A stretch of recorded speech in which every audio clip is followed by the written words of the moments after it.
it's Raine again with Initiative Tabletop, and today we're taking a look at a game called The Agents. The Agents is a double-edged card game that's successfully funded via Kickstarter. Now, when I say double-edged card game, you might be thinking, what is that? Promise I'm not crazy.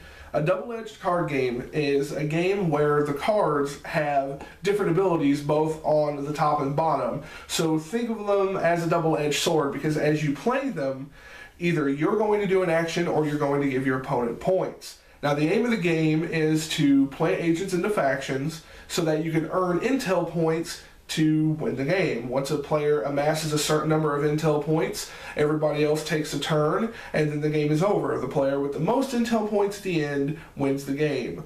But the trick about it is the double-edged card mechanic. So, without further ado, let's crack this open and I'll talk to you more about what The Agents is all about. Now, The Agents is a game for 2 to 5 players, but for the review, I just set it up as a 2-player game because it's really easy to explain the game that way. So here you see a 2-player game set up. Over here you've got your Agents deck. This is the deck where all of your agents hang out. The red deck is your missions deck, and throughout the game, players can play missions and they gain intel points by successfully completing those missions on their turn. Here you have a set of IP cards. These are to track your intel points throughout the game. So, that being said, let's get into the gameplay. So, on your turn, you must do 2 different actions. And those actions could be playing an agent from your hand, reactivating a command that's facing you on an agent, buy an agent or a mission, or trade any number of missions from your hand or in play with the same amount from the top of the deck. So it's kind of like Russian roulette with your missions. But let's just get into the gameplay. In front are 2 safe houses. Each player in the Agents controls 2 different factions shared between them. For instance, if you're sitting over here, these 2 factions are controlled by us, so we would play to these factions. You're going to want to play agents to the factions to use abilities, gain intel points, and things like that. So let me just show you an example of playing an agent. Whenever you play an agent to a faction, it has to go towards the end. So either on the end of this side or the end of this side. And in a 2-player game, any faction can only have 7 agents in it. And that number gets smaller the more players you have, just to help control the board. So, for my first action on my turn, I would like to play an agent. And I think what I'm going to do is play an agent so that I can gain some points on my turn. When you play an agent, you can play it either facing you, which means that it's clockwise so you can read everything on it, or facing your opponent, which means it's upside down according to you. Now this is where the double-edged card theme comes into play. These cards are double-edged because on the card you're going to see up towards the top of your agent card, it's going to have a little arrow that's either black or white and a half circle. And at the bottom, it's going to have an action. If you play the agent facing you, you do the action. And if you play it facing your opponent, they must do the action. So, when it comes to playing these cards, the double-edged mechanic means that you really have to choose how you want to play it. So for this turn, I would play my agent here. And the reason why I'm doing this is because right here on the safe house, there's a white arrow and a half circle. On the agent, I place that half circle with the white arrow facing me. The reason why I'm doing that is because at the end of my turn, I get 2 intel points for every full circled arrow that is the same color. For instance, if I went this way and placed it here, it would still be a full circle with an arrow, but one's black and one's white, which means I'm only going to get 1 intel point for that. So you want to have the matching colors to get the most intel points. So when I play my agent here, technically my opponent would do this ability. Now, agents are going to have abilities that will allow you to either kill an agent, move an agent, pick an agent back up from the board, or turn an agent. So you can turn an agent the way they're facing. So that is important, again, the double-edged card mechanic. So that was my first action. I'll play an agent here. And then for my second action, I think I'm going to play a free agent. Now the free agents, they do not have, the free agents don't have the little half circles on them. They just have an intel point amount up at the top and an action at the bottom.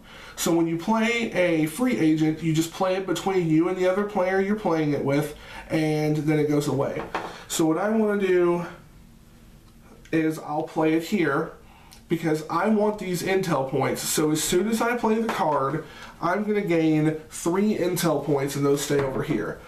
Now my opponent has to do this action, and the action says move an agent from any faction to any neighboring faction.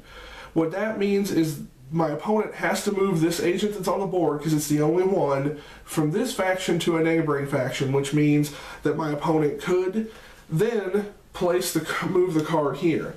Now when you move a card, it has to stay the same way that it was facing. So you can't move it and then turn it and then, you know, get to do the IP or whatever you want. So I've played my free agent. That is resolved. This goes to the retired pile or your discard pile. And then at the end of my turn, I gain IP according to the circles and arrows that are on the cards. So for this turn, I'll gain 1 IP because it is a black and white. It's not the same color, but it is facing me. So I'll gain an intel point. Now going further, at the end of your turn, before you score IP, you can play a mission card to any faction. So this mission card says that I gain 1 IP for every dead agent in this faction. This mission card saved me tremendously so many times. If I wanted to play the mission, I would just put it face up, facing me, on whatever faction I want to play it on. And if I didn't like this mission, I could, instead of playing 2 agents, I can just trash it, get another to my hand, and go from there. The other actions that you can do on your turn is you can buy an agent or a mission. Agents cost 1 IP, so I would just put 1 IP back and get an agent to my hand. And missions cost 3 IP, so I would just pay 3, and instead of exchanging any missions out, I will grab another. So play is going to continue this way. You're going to play agents into factions, move cards around, and do different abilities. And once a player reaches 40 IP, they finish their turn. Then all of the other players in the game get to have the same amount of turns. So for instance, if I reached 40 IP on my turn, then my opponent would take her last turn, and then we would see who has the most IP, and then that person wins the game. It's really quick. I know it looks like a lot, but it is a really great, fun game that is easy to set up, easy to learn, hard to master, but a whole lot of fun. There you go. That's the agents. Now you see what I mean by the double-edged card mechanic? It's pretty sweet, isn't it? The Agents is a game where I opened it, I looked at the rule book, I was really confused, I didn't really know what was going on, but as soon as you get into it, you can pick it up really fast. I picked it up really quick. I was able to think 2 or 3 turns ahead. I knew where I wanted to put my agents. I knew how I had to turn them, which abilities to use. Do I need to buy a mission this time? Do I need to get an agent this time? And it's really, really strategic. That's what I love about this game. It is probably the most simplistic, strategic game I've ever played. And I know that's an oxymoron, but when you think about it, the gameplay itself is simple.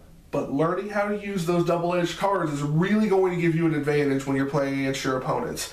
One thing that I really like about the Agents is the artwork on the cards. Now the artwork is really cool. It reminds me of like a gritty anime-esque style artwork, and it's really cool. I'm really into it. The game is just a whole lot of fun. The different abilities that the agents have, you really just need to make sure that you play your agents accordingly. Figure out a strategy, because when you kill an agent, you just turn the agent face down so it stays in the row and it doesn't really contribute anything until it gets revived or until somebody extracts it. So that's really awesome. So mixing up all of the different mechanics along with the double-edged card mechanic and the abilities of the agents. There's so much going on. It's really fun. There's very little downtime in the game, even when it's not your turn, and it's just really, really well put together. I really hope to see the agents in game stores. I really hope to see it at events and tournaments. I'd really love to see this game get real big. So here's to hoping for that.